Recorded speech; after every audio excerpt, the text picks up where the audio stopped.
కీర్తనలు 2వ అధ్యాయం. అన్యజనులు ఏలా అల్లరి రేపుచున్నారు? జనములు ఏలా వ్యర్థమైన దానిని తలంచుచున్నవి?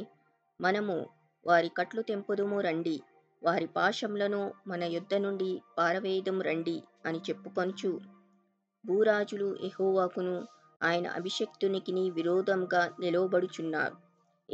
ఏలికలు ఏకీభవించి ఆలోచన చేయుచున్నారు. ఆకాశమందు ఆసీనుడగువాడు నవ్వుచున్నాడు. ప్రభువు వారిని చూచి అపహసించుచున్నాడు. ఆయన ఉగ్రుడై వారితో పలుకును. ప్రచండ కోపము చేత వారిని తల్లడింపజేయును. నేను నా పరిశుద్ధ పర్వతమైన సియోను మీద నా రాజును ఆసీనునిగా చేసియున్నాను. కట్టడను నేను వివరించెదను. యెహోవా నాకీలాగు సెలవిచ్చెను.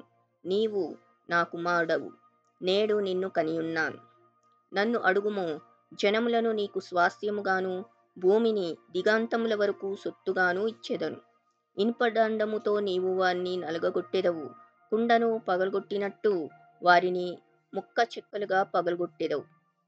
కాబట్టి రాజులారా వివేకులై యుండుడి, భూపతులారా బోధనొందుడి. భయభక్తులు కలిగి యెహోవాను సేవించుడి. గడగడ వణుకుచు సంతోషించుడి.